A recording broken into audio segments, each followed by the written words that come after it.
بسم اللہ الرحمن الرحیم۔ یہ خوبصورت واقعہ حضرت یوسف علیہ السلام اور حضرت زلیخا کے بارے میں ہے۔ حضرت یوسف حضرت یعقوب علیہ السلام کے بیٹے اور حضرت اسحاق علیہ السلام کے پوتے تھے۔ حضرت یوسف علیہ السلام کا قصہ ایسا ہے جسے قرآن میں احسن القصص کہا گیا ہے۔ آج ہم آپ کو احسن القصص کے بارے میں بتائیں گے۔ حضرت زلیخا حضرت یوسف کے عشق میں گھائل ہو کر گناہ کی طرف مائل ہوئی اور پھر سچی توبہ کے بعد ان کی شادی ہو گئی اور اللہ تعالیٰ نے 2 پیغمبر پیدا کیے۔ یہ ایک بہت پیارا اور نرالا قصہ ہے۔ ویڈیو مکمل دیکھیے گا۔ حضرت زلیخا تموز بادشاہ کی نہایت خوبصورت شہزادی تھی۔ وزیر مصر کا رشتہ بھیجا لکھتے ہیں 9 سال کی عمر میں شادی زلیخا کو حضرت یوسف کا دیدار خواب میں ہوتا ہے جو انہیں خواب میں نظر آتا ہے۔ ان کی دیوانی ہو جاتی ہے۔ بعد حضرت یوسف علیہ السلام سالوں کے بازار میں یوسف علیہ السلام کا دوبارہ عزیز زلیخا کے شوہر ان کے وزن کے برابر سونے اور وزن کے برابر مشک کے بدلے خرید لیتا ہے اور گھر لے آتا ہے۔ اللہ پاک فرماتا ہے، مصر والوں میں سے جس نے اسے مصر والوں سے خریدا تھا اسے بڑی حفاظت سے رکھو، ممکن ہے یہ ہمیں فائدہ پہنچائے گا۔ حضرت یوسف علیہ السلام محل میں سکون سے رہنے لگے۔ جیسے ہی جوان ہوئے زلیخا آپ کی دیوانی ہوئی۔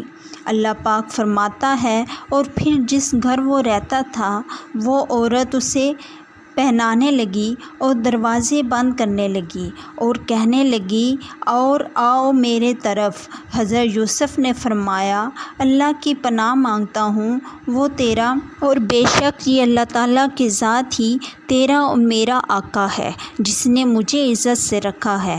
میں ایسا ظلم نہیں کر سکتا۔ بے شک ظالم نجات نہیں پاتے۔ زلیخا دروازے بند کر کے حضرت یوسف علیہ السلام سے اپنی خواہش پوری کرنا چاہتی تھی، لیکن حضرت یوسف علیہ السلام دروازے کی طرف بھاگے اور دروازے کھلتے گئے۔ زلیخا نے حضرت یوسف کو پیچھے سے پکڑا جس سے ان کی قمیض پیچھے سے پھٹ گئی۔ یہ سب آپ نے سارا یہ قصہ سنا ہوگا۔ عزیز مصر نے جب حضرت یوسف علیہ السلام کو بند کمرے سے نکلتے دیکھا تو زلیخا نے شور مچایا اور بولی، جو شخص تیری بیوی کے ساتھ برا فعل کرے اس کی سزا یہ ہے کہ اسے قید کر دیا جائے اور دردناک سزا دی جائے۔ اللہ پاک فرماتا ہے، عورت کے گھر والوں میں سے آپ کے ایک گواہی دینے والا بھی تھا۔ اگر قمیص کا کرتا آگے سے پھٹا ہے تو عورت سچی ہے، اور اگر پیچھے سے پھٹا ہے تو یوسف سچا ہے۔ تو قمیص کا کرتا دیکھا تو وہ پیچھے سے پھٹا ہوا تھا۔ اس نے زلیخا سے کہا، یہ تمہارا فریب ہے اور کچھ شک نہیں کہ ہم تم عورتوں کے فریب بڑے ہوتے ہیں۔ اور زلیخا سے کہا کہ اس گناہ کی معافی مانگو۔ شہر کی تمام عورتیں زلیخا کو لعن و طعن کرنے لگیں کہ اپنے غلام کے عشق میں مبتلا ہو گئی ہے، اور عورتوں نے شہر میں چرچا کیا کہ عزیز مصر کی عورت اپنے غلام کو چاہتی ہے اور اس کی محبت میں گرفتار ہو گئی ہے۔ زلیخا نے تنگ آ کر ایک دن تمام عورتوں کی دعوت کی اور پھل کاٹنے کے لیے چھریاں ہاتھ میں دے دیں اور ساتھ ہی حضرت یوسف علیہ السلام کو کھڑا کیا، اور عورتوں نے حضرت یوسف علیہ السلام کی خوبصورتی دیکھ کر پھلوں کی جگہ اپنی انگلیاں کاٹ ڈالیں۔ اور زلیخا بولتی ہے، یہ وہی غلام ہے جس نے ہر روز اس سے اپنا مطلب حاصل کرنا چاہا، مگر اس نے اپنے آپ کو روک لیا، اور جو کچھ میں کہہ رہی ہوں اگر وہ یہ کام نہیں کرے گا تو قید کر لیا جائے گا۔ عزیز مصر نے حضرت یوسف علیہ السلام کو قید میں ڈال دیا، اور پھر 7 سال بعد عزیز مصر کے خواب کی تعبیر بتانے پر حضرت یوسف علیہ السلام کو رہائی ملی۔ حضرت عزیز مصر نے اپنی وفات سے پہلے تمام اختیارات حضرت یوسف علیہ السلام کے سپرد کر دیے تھے۔ اس کی وفات کے بعد حضرت یوسف علیہ السلام کو عزیز مصر بنا دیا گیا۔ عزیز مصر کی وفات کے بعد زلیخا دکھی تھی اور آنکھوں کی بینائی بھی چلی گئی تھی، تو کسی نے کہا کہ آپ اس کے حق میں دعا کریں کہ وہ حضرت یوسف علیہ السلام کو ملے۔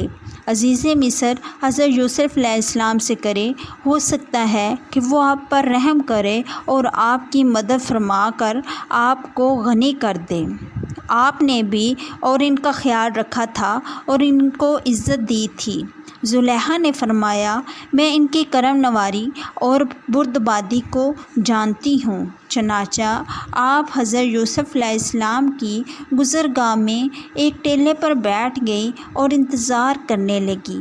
جب آپ لوگوں، عزیزوں، مشیروں کے ساتھ نکلے اور بی بی زلیخا نے خوشبو محسوس کی اور کھڑی ہو کر آواز دی، آپ نے فرمایا، تو کون ہے؟ زلیخا نے فرمایا، میں وہی ہوں جو آپ کی خدمت خود کرتی تھی، آپ کے بالوں کی کنگھی کرتی تھی۔ آپ کے رہنے پہلے مصر کے لوگ میری نعمت کو دیکھ کر رشک کیا کرتے تھے اور میں اب ان سب چیزوں سے محروم ہو گئی ہوں۔ حضرت یوسف علیہ السلام یہ سن کر رونے لگے اور فرمانے لگے، کیا تیرے دل میں میرے لیے ابھی بھی محبت باقی ہے؟ زلیخا نے فرمایا، جی ہاں، مجھے آپ کی طرف دیکھنا زیادہ مرعوب ہے۔ آپ وہیں سے چلے گئے اور حضرت یوسف علیہ السلام نے حضرت زلیخا کی طرف پیغام بھیجا، اگر تمہاری رضامندی ہو تو ہم تم سے نکاح کر لیں اور تمہیں غنی کر دیں گے۔ آپ نے حضرت زلیخا نے ان سے کہا، میں جانتی ہوں وہ مجھ سے مذاق کر رہے ہیں۔ میری جوانی اور حسن کے وقت میری طرف توجہ نہیں دی، اور جب میں بوڑھی آندھی فقیر ہوں تو مجھے کیسے قبول کر سکتے ہیں؟ اور پھر حضرت یوسف علیہ السلام نے نکاح کر لیا اور ان کے پاس آئے اور نماز ادا کی۔ اسی طرح حضرت بی بی زلیخا جو ہیں وہ جوان ہو گئیں۔